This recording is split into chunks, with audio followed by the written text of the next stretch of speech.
Hi, welcome. Enjoy the content, subscribe, and turn on notifications. Julian Parker had always thought of himself as a balanced man. He worked as a financial consultant, ran his own small business, and handled numbers and strategies with the same calmness he brought to his personal life. Married to Heather for 6 years, he believed that, even with the natural wear and tear of any relationship, they'd built something solid. Heather was an event manager, charismatic and communicative, always wrapped up in projects that demanded creativity and long work hours. Julian admired her dedication and never questioned the nights she came home late, the weekends filled with corporate events, or the occasional trips to conferences. After all, trust was the foundation of everything. Or at least that's what he believed, until that Thursday in March that changed everything. Julian was at his office, reviewing a client's spreadsheets, when his phone buzzed. It was an Instagram notification, a message from someone he didn't know. The profile picture was generic, no face, just an abstract icon. He almost ignored it, but something made him open it. The message was blunt, no beating around the bush, your marriage is a lie. She's been cheating on you with her boss for months. If you want proof, follow me back. Julian's stomach turned. His first reaction was anger. Who was this person? Why would someone do this? Was it a cruel joke, an attempt to destabilize him, some kind of emotional scam? But the seed of doubt had already been planted, and he knew he wouldn't be able to simply ignore it. He grabbed his personal phone, created a fake profile with a random name and a landscape photo, and followed the mysterious account. In less than 5 minutes, a reply came, a series of screenshots of text conversations. They were messages between Heather and someone saved in her phone as Cameron. The exchanges were explicit, leaving no room for interpretation, plans to meet at hotels, declarations of desire, carefully timed rendezvous. Julian read everything 2-3 times, as if hoping the words would somehow change meaning. But they didn't. Each sentence felt like a stab. Heather was saying things to Cameron that she hadn't said to him in years, talking about excitement, urgency, how she could barely wait to see him again. Julian closed his eyes, took a deep breath, and felt something inside him break. He wasn't the kind of man who waited, who held on to suspicions to deal with later, or who coldly plotted over weeks. Julian operated on impulse, on the need for immediate resolution. If something was broken, he had to either fix it or throw it away, he couldn't live with uncertainty. He pulled up the shared Google Calendar they kept and checked Heather's schedule. That very night, she had a business dinner set for 8 o'clock. He felt the irony burn in his throat. How many of those dinners had actually been real? How many times had she lied straight to his face, kissed his forehead, and told him she'd be back soon? Julian left the office without telling anyone. He got in his car and drove straight to Thomas Brennan's office, a lawyer and college friend he'd kept in occasional touch with. Thomas was surprised by the sudden visit, but one look at Julian's face told him something serious was going on. They sat down, and Julian told him everything, showing him the screenshots on his phone. Thomas listened in silence, then sighed. Are you sure you want to go through with this today? Sometimes it's better to take a breath and think things through calmly. Julian shook his head firmly. No, Tom. I need to know the full truth. Today. Right now. What do I do? Thomas explained that, legally, Julian would need solid evidence if he wanted a divorce without complications. Messages from a third party were a start, but ideally he'd need direct access to the conversations, emails, anything that proved the affair beyond doubt. Julian thought for a few seconds. He had access to Heather's laptop at home. They'd always shared passwords, there had never been secrets. Or at least that's what he'd believed. He thanked his friend, promised to keep him updated, and headed back home with a cold determination he didn't even recognize in himself. When he got there, the house was empty. Heather was still at the office. Julian went straight upstairs to the bedroom, grabbed her laptop from the desk, and turned it on. The password was the same as always, their wedding date. He felt a pang of bitterness as he typed in those numbers, which now seemed like a cruel joke. He logged into her email and started searching. It didn't take long. There was a folder labeled Personal Files, hidden among other work folders. Inside were dozens of emails exchanged with Cameron Matthews. The conversation started professionally but quickly turned intimate: hotel reservations, photos he couldn't bring himself to fully open, messages coordinating times, places, and excuses each would give their spouses. Julian copied everything onto a flash drive. Each file saved felt like sealing a coffin. Then he checked her phone photos, which automatically synced to the cloud. He found images that confirmed it all: her and Cameron at restaurants, in hotel lobbies, hugging, laughing, clearly intimate. Julian printed the most relevant ones on the color printer they kept in the home office. He placed everything into a large manila envelope, organized chronologically, as if assembling a dossier. And then he waited. Heather arrived around 7 that evening. He heard her key turn in the lock, the door open, and her familiar footsteps climbing the stairs. She walked into the bedroom smiling, tossed her bag onto the chair, and said she'd take a quick shower before heading out. "Dinner's not until 8, but you know how traffic gets." Julian just nodded, pretending to be focused on his phone. Heather picked out clean clothes, chose a lingerie set he knew she reserved for special occasions, and went into the bathroom. He heard the shower turn on, the water falling, and sat there on the edge of the bed, the envelope in his hands, trying to steady his breathing. 20 minutes later, Heather stepped out of the shower. She was wrapped in her fluffy white robe, a towel tied around her damp hair, her face flushed from the steam. She saw him sitting there, motionless, and smiled. "Honey, are you okay? You seem kind of distant today." Julian lifted the envelope, holding it with both hands. "Before you leave, I think you need to see something." Heather frowned, puzzled. "What is it?" He held out the envelope. "Open it." Heather took the envelope, still confused. She opened the flap, pulled out the papers, and froze. The photos were right there, vivid, clear. Her and Cameron entering a hotel. Kissing in a parking lot. Walking out hand in hand. She slowly flipped through the pages, as if unable to process what she was seeing. Her face lost all color. Her hands began to tremble. She let the envelope slip from her fingers, scattering the photos across the rug. "Julian. Where did you get this?" He let out a dry, joyless laugh. "That doesn't matter. What matters is what's in these photos. Or are you going to tell me it's all fake?" Heather opened her mouth, tried to speak, but no sound came out. Then, in a weak, almost pleading voice, she said, "I can explain." Julian stood up, crossed his arms, and looked her straight in the eyes with such intensity that she took a step back. "Oh, you can explain? Great. Then explain to me how you ended up planning to sleep with your boss in the same hotel where we spent our honeymoon. What's that about? Nostalgia? A tribute to old times?" Heather started to cry. Tears streamed down her face, still damp from the shower. "Julian, please, it's not that simple. I was confused. Cameron, he pressured me. I didn't know how to say no. It was a rough time. I wasn't doing well."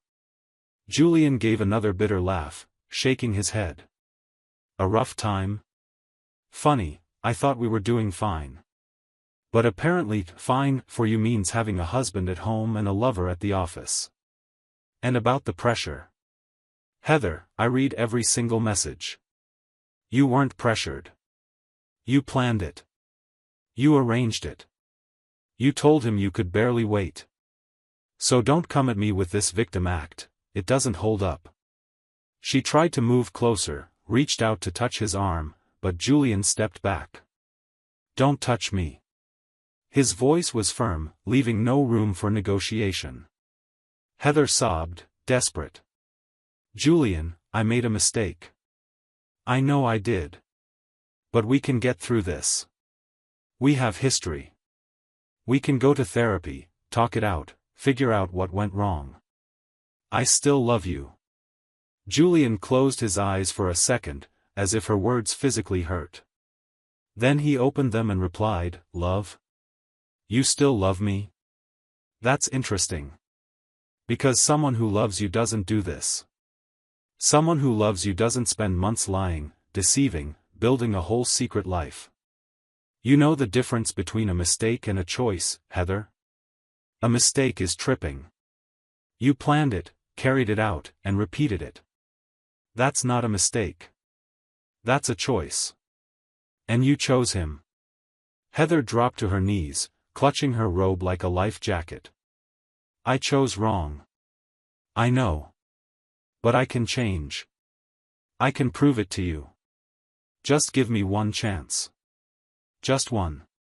Julian took a deep breath, walked over to the dresser, grabbed a folder he'd stored there, and came back. I already spoke to a lawyer today. I copied everything, emails, messages, photos. It's all documented. The divorce process starts first thing tomorrow morning. You have until the end of the week to move out of this house. And before you ask, no, there's no negotiation. No second chance. It's over. Heather's crying grew louder. She tried to speak through her sobs, but the words came out jumbled and meaningless. Julian continued, relentless. And there's one more thing you should know. I sent anonymous copies of all this to the HR department at your company. A relationship between a supervisor and a subordinate, breach of trust, possible favoritism, that violates your internal policies, right? Let's see what happens when the board finds out. Heather's eyes widened in horror. You didn't do that. Julian, you couldn't have. That'll destroy my career. It'll ruin Cameron's too. We could lose everything. Julian shrugged, coldly. You should have thought of that sooner. And by the way, don't include me in that, we. You and Cameron can figure it out yourselves. You made your choices. Now deal with the consequences. Heather tried to stand, stumbled, and grabbed the edge of the bed for support. Julian, I'm going to lose my job. I'm going to lose everything. You can't do this to me. He looked at her with an expression that mixed pain and contempt. I'm not doing anything to you, Heather. You did this to yourself. I'm just making sure the truth comes out. And you know what's saddest of all? I really loved you. Truly. I believed every word you said. And you turned all of that into a lie. Julian grabbed his jacket and car keys and headed for the door. Heather followed him, still barefoot, her robe barely tied. Where are you going? He stopped and turned to face her one last time. To a hotel. Because I can't stay here tonight. I'll come back tomorrow to get my things. And you use this time to figure out how you're going to explain all this to Cameron once he realizes you're both screwed. In the days that followed, the chaos Julian had anticipated came to pass.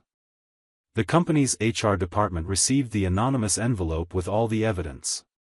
Both Heather and Cameron were called in for separate meetings. Confronted with the proof, they both tried to downplay it, but it was too late.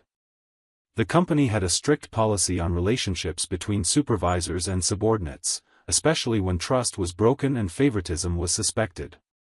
Cameron, fearing he'd lose his CEO position and the reputation he'd built over the years, made a move Heather never expected. He pinned all the blame on her. In a meeting with the board, Cameron claimed Heather had seduced him, that she'd been persistent, that he tried to resist but eventually gave in during moments of weakness. He said he deeply regretted it, that he was going through personal issues, and while he took responsibility for poor judgment, he insisted he'd never given Heather any professional advantages. Internal investigations found no concrete evidence of favoritism, but both were deemed to have acted inappropriately. Cameron received a formal warning and was required to undergo compliance training. Heather, however, was demoted, transferred to an unimportant administrative role, and placed in a position where everyone knew what had happened. The humiliation was devastating. Heather, who once walked the hallways with confidence, now avoided eye contact. Conversations would stop when she approached. Whispered comments, muffled laughter, all of it made the environment unbearable day by day. She tried talking to Cameron, demanding some kind of support or at least honesty, but he avoided her. When she finally cornered him in a hallway, he was blunt. "Heather, I have a family, a career, responsibilities. What happened between us was a mistake. I need to move on, and so should you." She felt the sting of a double betrayal. Not only had she lost her husband, but also the man she'd risked everything for. 3 weeks later, Heather resigned. She couldn't bear the weight of stares, the drop in status, the constant feeling of being judged. She left the company without a farewell party or speeches, just a box of her personal belongings and a sense of emptiness that seemed endless. Her divorce from Julian was swift. He didn't budge on anything. The house was in his name, as were most of their assets. Heather walked away with little more than her clothes and a few worthless pieces of furniture. She moved into a small apartment on the other side of town, far from the tidy suburb where they'd lived, and began job hunting in a market that was harsh and unforgiving to someone with a tarnished reputation. Julian, on the other hand, found strength in his pain that he didn't know he had. The first few days were the hardest, waking up alone, returning to an empty house, facing memories that haunted every corner. But he refused to fall apart. He threw himself into work with renewed intensity. His clients noticed the difference, and results followed. He expanded his business, hired 2 new consultants, and took on bigger projects. Slowly, his social life returned. Friends who drifted away during the marriage reappeared. He went back to places he enjoyed, picked up old hobbies, and allowed himself to live without the weight of betrayal. 6 months after the divorce, Julian met Melissa, an architect who worked in the same office building. They'd pass each other in the elevator, exchange polite smiles, until one day she struck up a conversation. They grabbed coffee, then another, and soon they were having dinner together. Melissa was different from Heather, calmer, more honest, no games.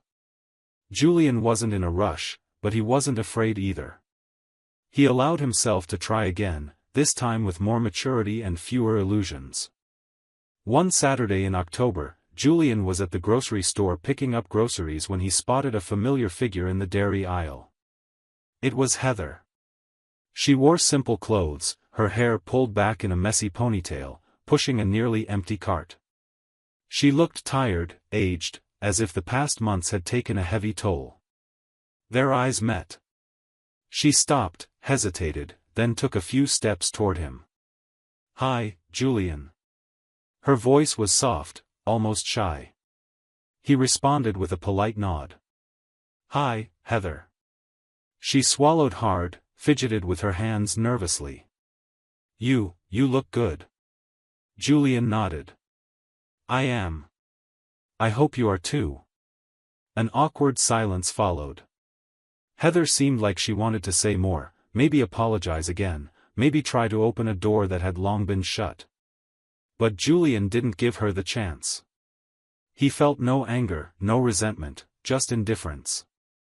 "I've got to go. Take care." And he pushed his cart away without looking back. Heather stood there, gripping her empty cart, watching Julian disappear down the aisles. She felt the weight of everything she'd lost, the comfortable home, the stability, the man who'd truly loved her. Cameron had vanished from her life the moment everything fell apart. Mutual friends had sided with Julian. Her own family, disappointed, kept their distance. And here she was, alone in a grocery store, facing the emptiness she'd created herself. Julian left the store, loaded his groceries into the car, and smiled to himself. It wasn't a smile of revenge, but of peace. He'd moved on. He'd chosen self-respect, rebuilding, moving forward. The betrayal that could have destroyed him had instead pushed him toward a better version of himself. Heather, meanwhile, kept carrying the weight of the choices she'd made. The present she'd never learned to value was now just a bitter memory of what could have been, but which she'd thrown away herself. The message was clear, not written in words, but in outcomes. Trust is a rare gift, and once broken, it rarely mends.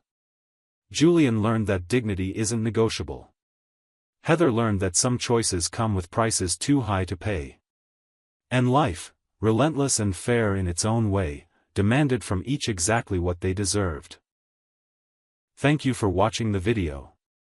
If you enjoyed it, don't forget to subscribe to the channel and turn on notifications so you won't miss any updates. See you next time. Hi, welcome. Enjoy the content, subscribe, and turn on notifications. Sarah was 8 years old when she understood what it meant to be forgotten. The scene stayed etched in her memory like a faded photograph. She was in the living room, holding a drawing she'd made at school. It showed a family of 4 holding hands, with a yellow sun in the corner. Her teacher had stuck a gold star at the top of the page. Her mom was on the phone with her grandmother, talking about Jennifer. Her older sister had just won the award for Best Student of the semester. Sarah waited. She held the paper with both hands, feeling pride swell in her chest. When her mom hung up, she stepped closer. "Mom, look what I made." Her mom glanced over her reading glasses, gave a half smile, and said, "That's nice, sweetie," before going back to the shopping list she was writing. No questions about the drawing. No comment about the gold star. Just a distracted pat on the head, and that was it. Sarah tucked the drawing into her bedroom drawer. She never showed it to anyone. Things had always been this way. Michael, the middle child, was the family genius. By 15, he was already programming computers and fixing neighbors' electronics. Jennifer was the charismatic one, the one everyone wanted around, the one who landed a job before even finishing college. And Sarah? Sarah was just Sarah. She tried. God knows she tried. She woke up earlier to set the breakfast table before anyone came downstairs. She lined up her dad's shoes by the front door. She studied until 11 at night to get better grades. But when she brought home a report card with 3 grades above an 8, she only heard a "good job," while her dad kept reading the newspaper. Meanwhile, Michael got dinners at restaurants every time he brought home a math Olympiad medal. And Jennifer? Jennifer could show up late, forget to do chores, go out with friends without telling anyone. It was all forgiven because she had that special way with people. Once, when Sarah was about 12, she memorized a 20-stanza poem to recite at her school performance. She spent weeks practicing in front of the mirror, perfecting every gesture, every dramatic pause. On the big day, she invited her parents. Her mom said she'd try to make it on time. Her dad said he had an important meeting. Neither of them showed up. Sarah recited the poem in front of 200 people. She got a standing ovation. The principal praised her performance. But when she got home and told them, her mom just said, "What a shame I missed it, sweetie. But you know how it is, I had to take Jennifer to that internship interview." Sarah locked herself in her room and cried herself to sleep. That was the day she learned the rule: love had to be earned. And if you were too ordinary, too invisible, you simply went unnoticed. People only had so much attention to give, and you had to do something extraordinary to deserve even a crumb of it. At 16, she started looking for validation in other ways. She agreed with everything her friends said just to be accepted into the group. She lent money she took from her allowance to friends who asked. She did other people's school assignments just to hear a "thanks, you're the best." Any crumb of recognition was worth it. There was a guy at school, Jason, who started talking to her during breaks. Sarah thought someone finally saw her. She spent weeks waking up earlier to pick out the right outfit, styling her hair differently, waiting for the moment he'd show up. They talked about bands, movies, plans for the future. Until one day she overheard Jason talking to his friends behind the library. Sarah? Oh, she's cool. Kind of boring, but she helps me with math. Boring. Those two words echoed in her head for months. By the time she finished high school, Sarah had learned how to protect herself. She built high walls around her heart. She smiled when she needed to, spoke when necessary, but never truly gave herself away. Because giving herself away meant handing someone the power to confirm she was insignificant. And she'd already had enough confirmation for a lifetime. She enrolled in business school because it was practical. She got a job at a small accounting office because it paid the bills. She rented a modest apartment because it was all she could afford. Life settled into a gray, predictable routine. Wake up, work, come home, sleep. Weekends alone watching old TV shows. No great joys, but no big disappointments either. That's how she turned 23, a beautiful young woman, but one who walked with her shoulders slumped. She smiled when someone complimented her, but the smile never reached her eyes. And every night before bed, she'd stare at the ceiling and wonder when she'd ever feel important to someone. The answer came on a rainy Tuesday in March.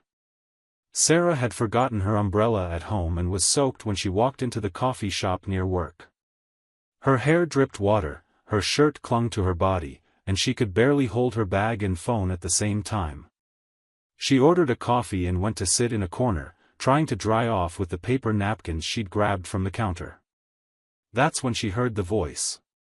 "You're gonna need more napkins than that." Sarah looked up. A man in his 30s stood beside the table, holding a stack of napkins and a genuine smile. He was handsome in a simple way, brown hair, light eyes, stubble on his chin. He wore a blue dress shirt with the sleeves rolled up. "Thanks," she said, taking the napkins. "Can I sit?" Sarah hesitated. Good-looking men usually had ulterior motives. But there was something different about him. Maybe it was the way he looked at her, as if he really saw her. Sure. He introduced himself as David. He owned a new store that sold imported perfumes in the area. They talked for 40 minutes about random things, traffic, their favorite kinds of coffee, the worst jobs they'd ever had. He laughed at her jokes. He asked about her work, her family, what she liked to do on weekends. And most importantly, he listened. Really listened. There was something in the way David paid attention that disarmed Sarah. He leaned forward when she spoke. He asked questions about little details she mentioned. When she told him about her boring job at the accounting office, he wanted to know what she really wanted to do with her life. "No one's ever asked me that," Sarah said, and realized it was true.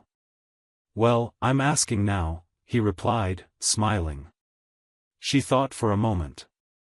"I guess I'd like to have a life that meant something, you know?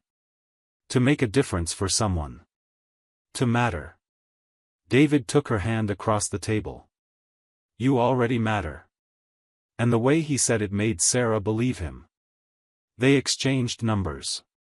He texted her that same night, "It was great meeting you today. When can I see you again?" Sarah reread the message 5 times before replying. They made plans for the weekend. They started meeting once a week. Then twice a week. Then every day. David took her to restaurants she'd never been to.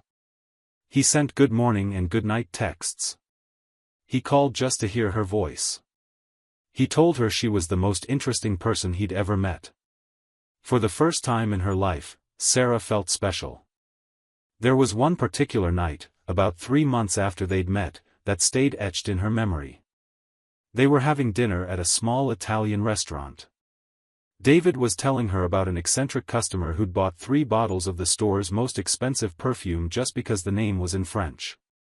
Sarah laughed so hard she had tears in her eyes. In the middle of her laughter, David stopped talking and just looked at her. "What?"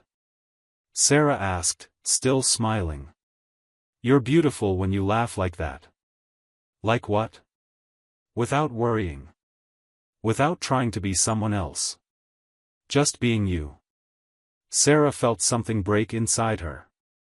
Those walls she'd built over the years started to crack. Because David saw her. He really saw her. 6 months after their meeting at the coffee shop, David asked her to be his girlfriend at that same Italian restaurant. He'd reserved the corner table, the same one they'd sat at the first time. There were candles. Sarah said yes before he'd even finished his sentence. In the months that followed, Sarah floated. Friends commented that she seemed different, lighter. Even her parents noticed. "You seem happy," her mom said once, as if it were a surprise. And she was. Because David chose her every day. Out of all the women in the world, he chose her. David met her parents over a Sunday lunch. Sarah was nervous, but he was perfect. He complimented her mom's cooking, chatted with her dad about business, made Jennifer laugh with funny stories from the store. After they left, her mom called. "He's wonderful, Sarah. You got lucky." Got lucky. As if dating David were a lottery prize she'd won by chance. As if she herself were so ordinary that the only way she could land a good man was through pure luck. But Sarah pushed the thought away. She was happy. That's all that mattered. 2 years later, they got married. The ceremony was small, just close family and a few friends. Sarah's parents came, but spent most of the time chatting with David's guests. Michael sent his congratulations by text because he was traveling for work. Jennifer showed up but left early because she had another commitment. Sarah pretended it was fine. Because she had David. And David was all she needed. The first few years of marriage were the best of her life. David's store thrived. He started importing exclusive perfumes from France and Italy, and soon had regular customers paying fortunes for rare fragrances. There was even a feature about the store in a luxury city magazine. Sarah quit her job at the accounting office to help with the store's administrative side. But in truth, she spent most of her time taking care of the house. She woke up early to make coffee just the way he liked it. She picked out clothes she knew he thought looked good on her. She planned special dinners for when he came home tired. Every Friday, she made homemade pasta because David loved it. She researched new recipes, tested different sauces, bought special ingredients. And when he came home, tasted it, and said, "You're the best wife in the world," Sarah felt all that effort was worth it. Every smile from him, every "thanks, love," every "you're perfect," was another brick building that feeling that she finally mattered. That she'd found her place in the world. That she was enough. They had rituals. Sunday mornings they made pancakes together in the kitchen. David handled the batter while Sarah prepared the fruit. Thursday nights were movie night, always some old comedy. Saturday mornings they walked in the park near their house before the crowds arrived. Sarah treasured those memories like jewels. She photographed the moments, wrote down phrases David said, made physical albums with movie tickets and napkins from restaurants where they'd dined. She wanted to remember everything. Because for the first time, she had a beautiful story to tell. But then came that afternoon in September. Sarah was coming back from the grocery store. The bag in the back seat held ingredients for David's favorite dish, salmon with caper sauce. She'd even bought the specific wine he liked to drink with fish. She was thinking about how much he'd enjoy it, how his eyes would light up when he came home and smelled the food. The light turned red. Sarah hit the brakes. The other driver was on his phone. He sped through the crosswalk and slammed into the side of Sarah's car with such force that everything turned into a blur. She remembered the sound. The shattering glass. The crunching metal. The impact throwing her body against the seatbelt. Her own voice screaming. The sensation of floating, even while trapped in the seat. And then, just silence. She woke up in the hospital 6 hours later. David was sitting by her bed, pale-faced, red-eyed. When she opened her eyes, he took her hand and started to cry. "I thought I'd lost you," he whispered. "When the hospital called, Sarah, I thought I'd lost you." His voice was broken. Sarah wanted to comfort him, but could barely move her lips. Everything hurt. Every breath was agony. Doctors came in and explained the situation. 3 broken ribs. A fractured pelvis. Moderate trauma to her lower spine. She'd need to stay immobilized for weeks, maybe months. Surgery would be required to insert pins in her pelvis. Recovery would be long and painful. "But you're going to be okay," David said, gripping her hand tightly. "I'll take care of you. I promise." Sarah spent 23 days in the hospital. David came every day after work. He brought flowers, magazines, chocolate. He talked about the store, the funny customers who showed up, how much he missed her at home. He held her hand while she cried in pain during physical therapy. One day, she woke up screaming in the middle of the night. The pain was so intense it felt like her body was on fire.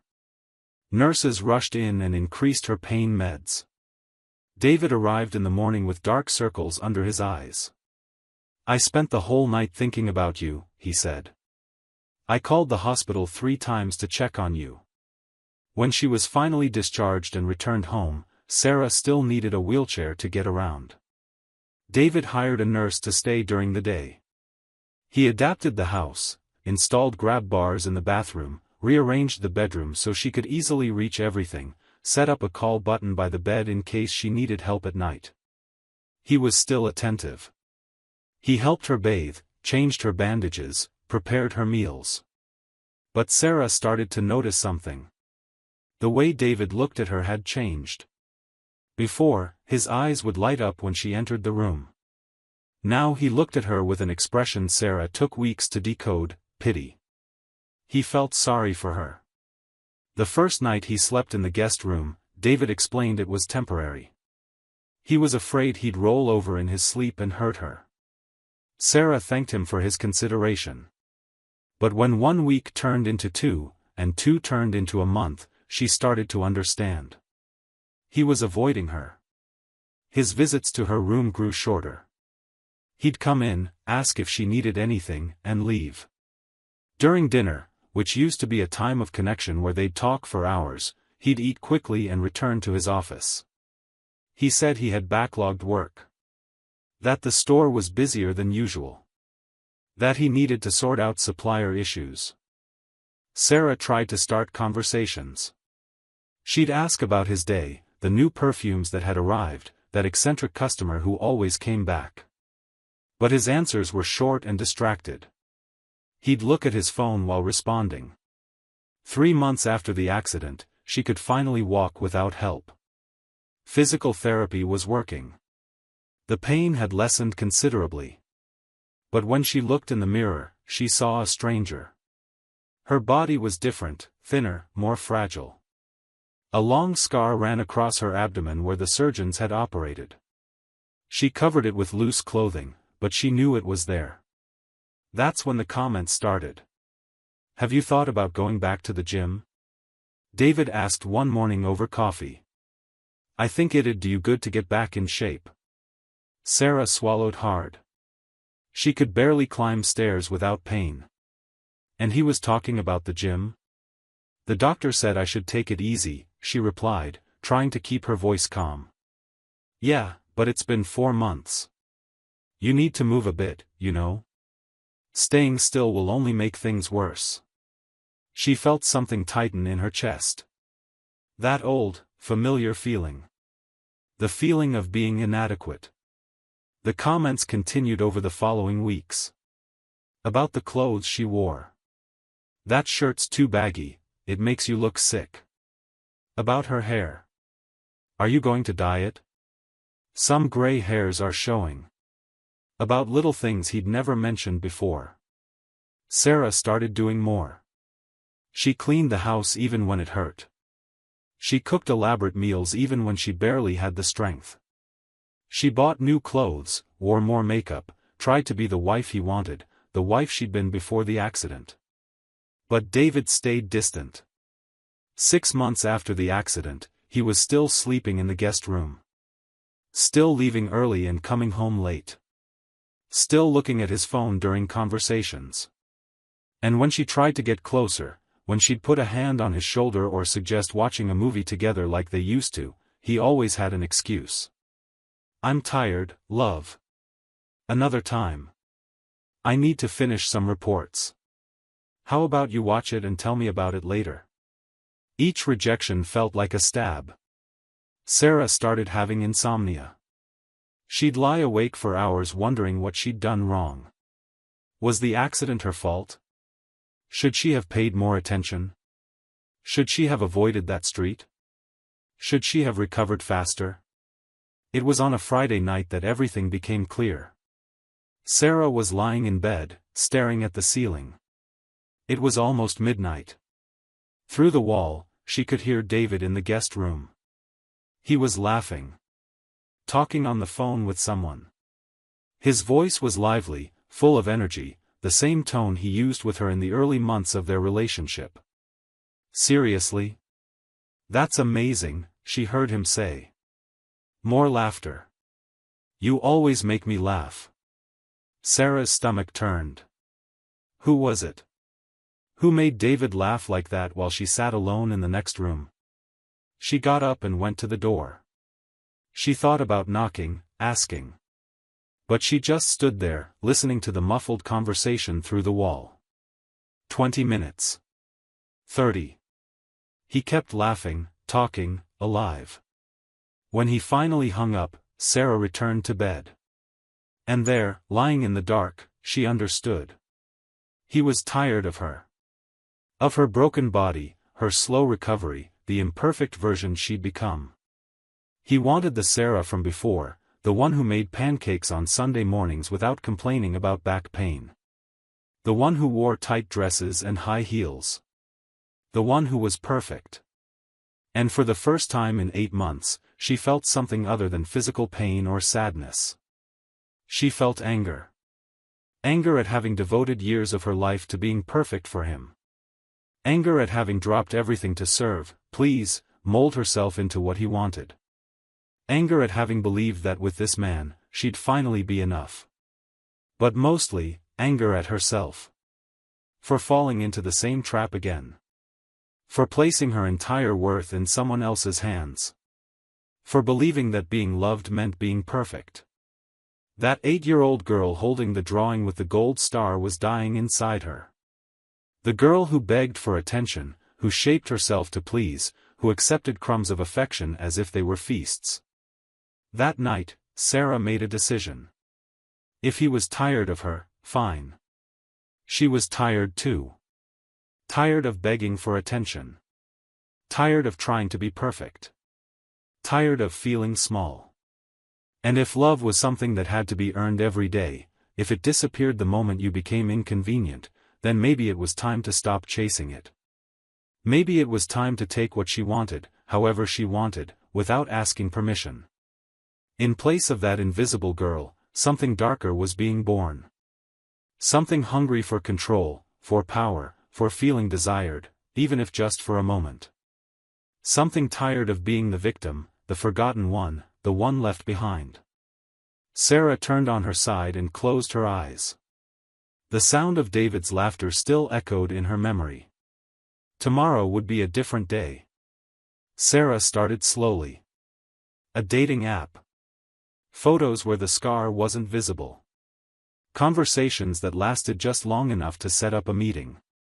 She chose men who complimented her, who desired her, who made her feel alive again. The first was Marcus. They met at a bar across town. He told her she was beautiful. They had sex in his car. Sarah went home feeling something she'd forgotten, power. For the first time in months, someone wanted her. Then came another. And another. Sarah created a routine. David left early for the store, she'd meet someone in the afternoon and return before he got home. She'd take a long shower, erase every trace. And when David came home, distant as ever, she pretended everything was fine. Because it was. For the first time in 8 months, Sarah felt like she had control over something. But then she met Ryan. Ryan was different. Younger, more intense. He texted her constantly. Wanted to see her every day. Said he was in love. Sarah tried to keep her distance, but Ryan persisted. And the more she pulled away, the more he chased her. "You deserve someone who values you," Ryan said. "Leave that idiot husband and be with me." Sarah explained it was complicated. That she needed time. But Ryan was obsessed. It all fell apart on a Thursday. David came home earlier than usual. His face was pale. He walked in, tossed his coat on the couch, and looked at Sarah. "We need to talk." Her heart raced. "About what?" "A guy showed up at the store today. Ryan. Said you two are having an affair. That you're unhappy with me. That I'm a terrible husband." Sarah felt the floor disappear beneath her. "David, I already knew." Silence. "What?" David took a deep breath. "I know everything, Sarah. The apps, the meetups, all of them. I've known for months." "How did you? Do you think I'm an idiot? The messages you delete but stay in the cloud. The places you go that the car's GPS logs. The new clothes you buy that I've never seen you wear at home." He gave a bitter smile. "I own a store, Sarah. I know how to take inventory. And you left traces everywhere." Sarah's legs gave out. "Why didn't you say anything?" "Because I was gathering evidence. For the divorce." He pulled an envelope from his briefcase. "My lawyer already has everything, texts, photos, hotel receipts. All of it." "David, please," Sarah started crying. "I only did this because you were distant, because you made me feel ugly, inadequate." "Distant?" His voice rose. "Sarah, you spent 8 months recovering from an accident. I took care of you every single day. Every day. And yes, I was exhausted. The store was eating me alive, and I was dealing with serious financial problems I hid from you so you wouldn't get stressed during recovery. You slept in another room. Because you had 3 broken ribs. The doctor recommended it. And when you got better, I tried to come back, but you pushed me away. You said it still hurt, that you needed space."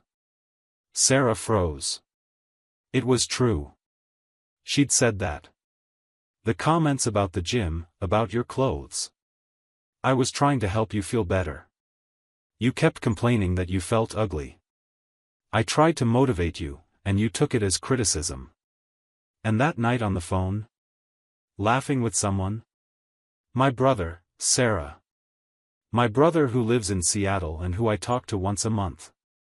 David ran a hand over his face. "You made up an entire story in your head. Decided I was cheating on you, that I was the villain, and used that to justify what you did. I didn't know. You never asked. You never talked to me. You just assumed and went for revenge." He picked up his briefcase. "I'm filing for divorce. You have 1 week to leave the house. My lawyer will contact you. David, please, give me another chance. I love you. You don't love me, Sarah. You love the idea of being loved. And when you thought I stopped loving you, you went looking for it in anyone who'd give you attention." He walked to the door. "Oh, and cancel your cards. They're all blocked. They were linked to the joint account, and I've removed your access." Sarah fell to her knees. "Don't do this. Please." But David was already gone. 3 months later, Sarah was in a tiny apartment she'd managed to rent with the little money she had saved. The divorce was quick. David had too much evidence. She lost everything. She tried calling her parents. Her mom answered, heard the story, and said, "You've always been so impulsive, Sarah. When are you going to learn?" Jennifer sent a text, "What a mess you made, huh?" Michael didn't reply at all. Sarah was alone again. Just like she'd always been.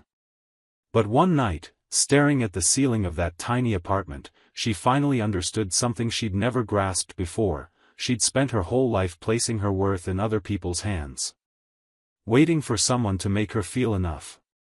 And when David did that, she became addicted to that feeling.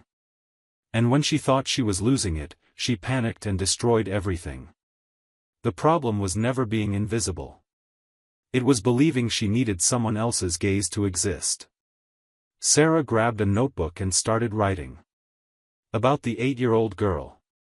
About her mistakes. About the pain. And for the first time, she was telling her own story, not to be seen, not to be loved. Just to exist. And that, finally, was enough. Thank you for watching the video. If you enjoyed it, don't forget to subscribe to the channel and turn on notifications so you won't miss any updates.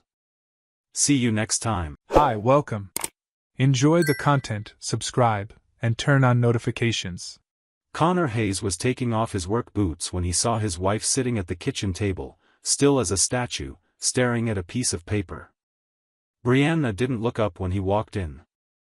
Not when he tossed his keys on the counter. Not when he opened the fridge and grabbed a beer. Connor knew that kind of silence. It was the kind that came right before bad news. He closed the fridge slowly. "Bree? You okay?" She finally looked up. Her eyes were red and swollen. Connor's stomach tightened. Someone had died. It had to be that. Her parents lived in another town and had health problems. He stepped closer. "What happened? Is it your dad?" Brianna shook her head. Then, in a voice so flat it sounded like it belonged to someone else, she said, "I won the lottery." Connor blinked. He thought he'd heard wrong. "What?" She pushed the paper toward him. Connor picked it up. It was an official Ohio State Lottery receipt. $5 million. Her name on it. Yesterday's date. He read it twice. 3 times. Looked at her. Looked back at the paper. "Brianna, is this real?" She nodded. Connor felt a wave of relief so strong he almost laughed. It wasn't death.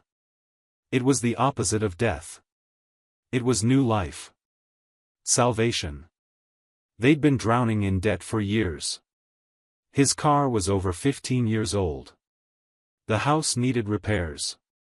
And Kaylee, their 8-year-old daughter, deserved a college education without them having to sell a kidney. Connor set the beer down and went to hug his wife. "My God, Bree. We made it." She raised her hand, stopping him. Connor froze halfway there, confused. "Bree?" She took a deep breath. "Sit down." He sat slowly, eyes never leaving hers. Brianna folded her hands on the table like she was praying, or bracing herself. "Connor, I don't want to do this the wrong way. So I'm going to be straight with you. I want a divorce." The world stopped. Connor heard the words, but they didn't make sense. Like she'd spoken in another language. "What?" Brianna didn't look away. "I want to split up. I want a divorce." Connor waited for her to laugh. To say it was a joke. Anything. But she stayed serious. He stood up, the chair scraping against the wooden floor. "Wait. You're telling me you just won $5 million and the first thing you thought of was dumping me?" Brianna sighed like he was a kid who couldn't grasp his homework. "It wasn't the first thing, Connor. But it was the most important. Anger rose in his throat. We have a daughter, Brianna. Kaylee's 8 years old. Did you even think about her? Of course I did. That's exactly why I want to do this right. No ugly fights. No dragging her through a dead marriage. Dead marriage. The words cut like glass. Dead? We're dead. Brianna looked down at her hands. We're not happy, Connor. You know that. How long has it been since we really talked? How long since we, not happy? Brianna, we work. We raise Kaylee. We do what adults do. Isn't that happiness for you? She finally looked up. And in her eyes, Connor saw something he'd never seen before, coldness. No. It's not. He stepped back like he'd been shoved. And then it clicked. Everything made sense. The extra outings. The gym sessions that never ended. The phone always face down. There's someone else, isn't there? Brianna didn't answer. Brianna, is there someone else? She stood up and crossed her arms. Yes. And I'm not lying anymore. His name is Lucas. He's a teacher at Kaylee's school. Connor felt like the floor had vanished. He gripped the edge of the table. Kaylee's teacher?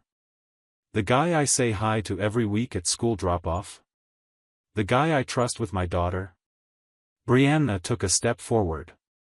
Connor, it wasn't planned. It just happened. And now that I have this chance, I'm not going to waste it pretending that. Connor didn't let her finish. He grabbed his phone and started typing, fingers flying across the screen. Brianna frowned. What are you doing? He didn't answer. Opened his email. Typed the school principal's address. Subject, inappropriate conduct by teacher. In the body, Connor got straight to the point. Ms. Patterson, I'm writing to inform you that teacher Lucas Moreno is engaged in an inappropriate relationship with Brianna Hayes, the mother of one of his students and my wife. I believe this constitutes a violation of the institution's code of conduct. Sincerely, Connor Hayes. He hit send. Brianna went pale. Connor, you didn't do that. He put his phone away. I did. And now I'm going to do more. Connor left the house, got in his car, and drove straight to the office of Mark Brennan, a lawyer who worked in the legal department at the factory where Connor was a supervisor. It was 8:30 at night. The office was closed. Connor called Mark's cell. Connor? You okay, man? I need you. Now. It's urgent.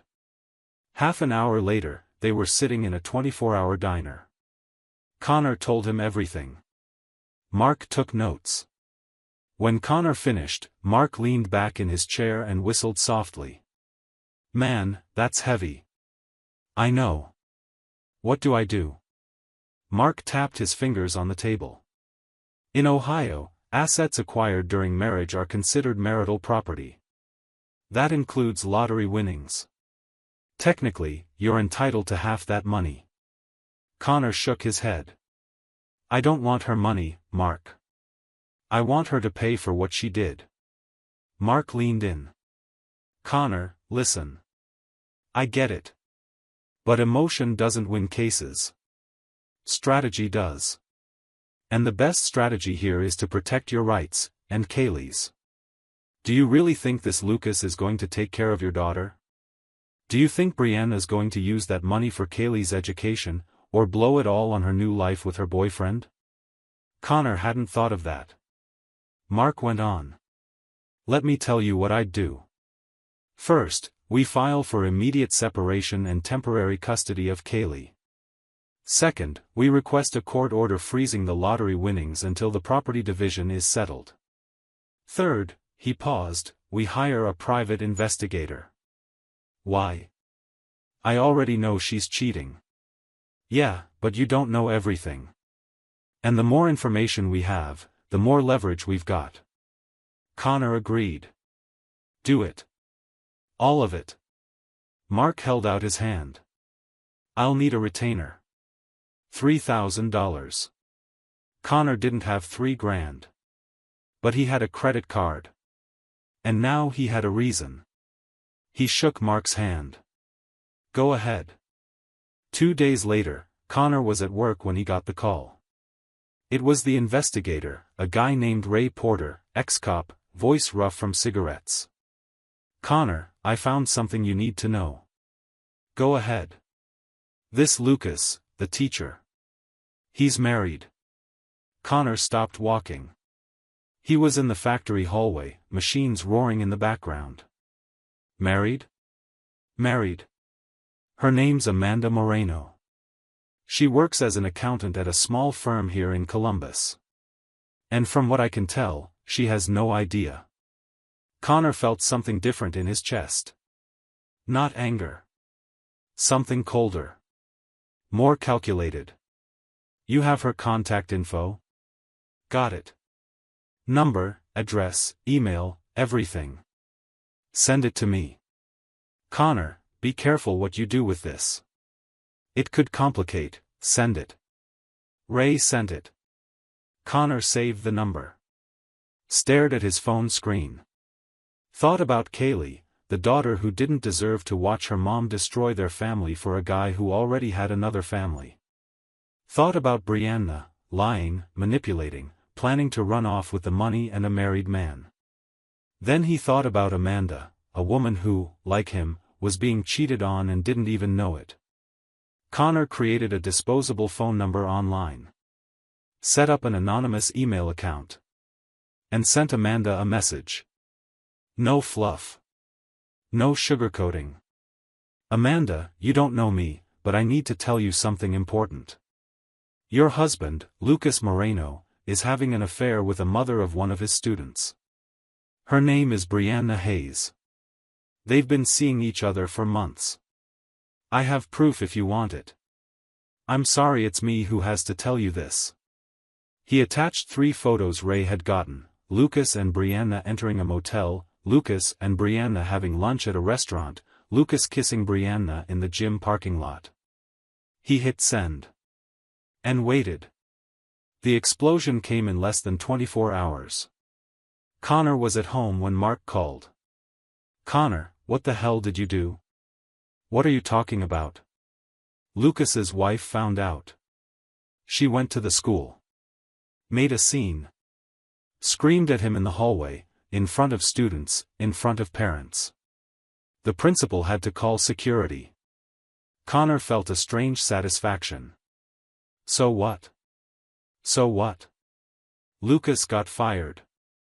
And Brianna's been calling you in a panic for an hour. She knows it was you. Connor hung up with Mark and saw the notifications. 17 missed calls from Brianna. 8 messages. He opened the first one. Connor, what did you do? Lucas lost his job. His wife showed up. This is your fault. He deleted it without reading the rest. 30 minutes later, Brianna showed up at his door. Connor answered. She stormed in like a hurricane. You ruined his life. Connor calmly closed the door behind her. Me? I ruined it? Brianna, you were sleeping with a married man. You ruined his life.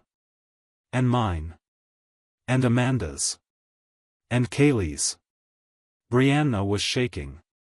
He lost his job, Connor. How's he going to? He'll figure it out. Like I'll figure it out. Like Amanda will figure it out. You care so much about him, go help him. Oh wait, you can't. Because the money's frozen. She went pale. How do you know that? I froze it. Yesterday. The judge granted a temporary restraining order. Not a cent of that prize moves until we settle the divorce. And given that you committed adultery, your chances of getting more than half are 0. Brianna stepped closer. Connor, you can't do this to me. He laughed, a dry, humorless laugh. can't I? Brianna, you won the lottery and asked for a divorce the same day. Did you really think I'd just stand by and watch you run off with the money and your married boyfriend? You underestimated me. She tried to touch him. He pulled away. Get out of my house.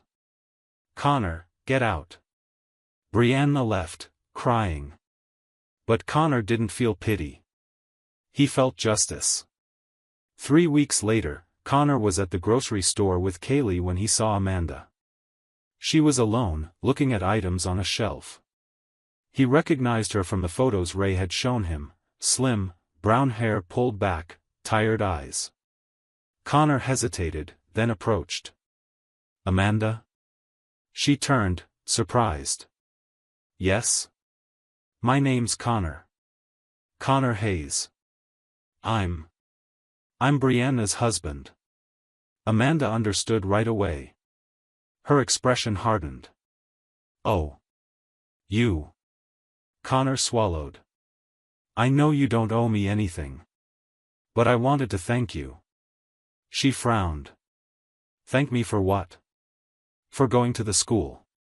For confronting him. I know it must have been awful, but you did what I wish I'd had the guts to do. Amanda looked down at her feet, then back at him. I wasn't brave. I was shattered. When you sent me those photos, I went into shock. I didn't believe it. I called him, he denied it. So I went to the school. And I saw it with my own eyes. He was talking to her in the parking lot. Laughing. Like nothing had happened. Connor saw tears in her eyes. I'm sorry. Amanda wiped her eyes with the back of her hand. Me too. But now I know the truth. And that's better than living a lie. She picked up her bag. You froze her money, didn't you? Connor nodded. Amanda gave a faint smile. Smart. I did the same with Lucas. Froze our joint accounts. He's living with his mom. And you? I'm surviving. One day at a time. She glanced at Kaylee, who was distracted by colorful cereal boxes. Your daughter? Yeah. She's beautiful. Take good care of her. I will. Amanda nodded and walked away. Connor stood there in the middle of the grocery aisle, holding Kaylee's hand, and realized that for the first time in weeks, he didn't feel anger. He felt relief, the kind that comes when you know you've done the right thing. Even when it hurts. The divorce took 6 months. Brianna tried arguing the money was hers alone, that she'd bought the ticket by herself, that Connor had no claim to it. But Mark was relentless. He presented evidence of adultery. Emails between Brianna and Lucas talking about starting a new life with the money. Witnesses. In the end, the judge ruled, split down the middle. $2,500,000 each. Joint custody of Kaylee, but primary residence with Connor. Brianna was furious. She appealed. Lost. When Connor saw the first deposit hit his account, he didn't feel joy. He felt exhaustion from fighting, from being betrayed, from losing 11 years of marriage to lies. But when he looked at Kaylee sleeping in her room, unicorn blanket pulled up to her chin, he knew it had been worth it. Every dollar. Every fight. Every sleepless night. Because now he could give her the future she deserved, without depending on anyone. Without needing Brianna. Without needing Lucas. Just him and his daughter. And that was more than enough. A year later, Connor was at a coffee shop near work when he saw Brianna walk in. She didn't notice him at first. She looked different, shorter hair, more expensive clothes, but her eyes were the same. Tired. Empty. She ordered a coffee, and when she turned, their eyes met. For a second, neither moved. Then Brianna approached. Connor. Brianna. She pointed to the empty chair across from him. Mind if I sit? He nodded. She sat down. They stayed silent for a while. Finally, Brianna spoke. How's Kaylee? Good. Getting good grades. Happy. Does she talk about me? Connor chose his words carefully. She misses you. But she's adjusting. Brianna nodded, eyes glistening. And you? How are you? Connor took a sip of coffee. I'm okay. Work. Take care of Kaylee. Live. Seeing anyone? Not yet. Not looking. Brianna looked at her hands. I broke up with Lucas. Connor raised an eyebrow. Really? Yeah. 2 months after the divorce. I realized he was only with me for the money. Once he saw he'd actually have to work, that I wasn't going to support him, he disappeared. Connor said nothing. He didn't need to. Brianna went on. I ruined everything, didn't I? I had a family. A decent husband. A beautiful daughter. And I threw it all away for nothing. Connor leaned back in his chair. You threw it all away for a fantasy, Brianna. You thought money would make you happy. That an affair would make you happy. But happiness doesn't work like that. She wiped away a tear. I know that now. Connor stood up and grabbed his jacket. I hope you find what you're looking for, Brianna. For real. But it won't be with me. And it won't be with lottery money. She looked at him. Connor, goodbye, Brianna. He walked out. Felt her eyes on his back. But he didn't turn around. He didn't need to look back anymore. Because ahead of him, Kaylee was waiting. And she was all that mattered. The money helped. The divorce closed a chapter. Justice was served. But in the end, what saved Connor wasn't revenge, or money, or evidence. It was the clarity of knowing who he was, a father. A man of his word. Someone who wouldn't settle for scraps of respect. And when he got home that night, Kaylee ran to hug him. Dad! I got a 10 on my math test.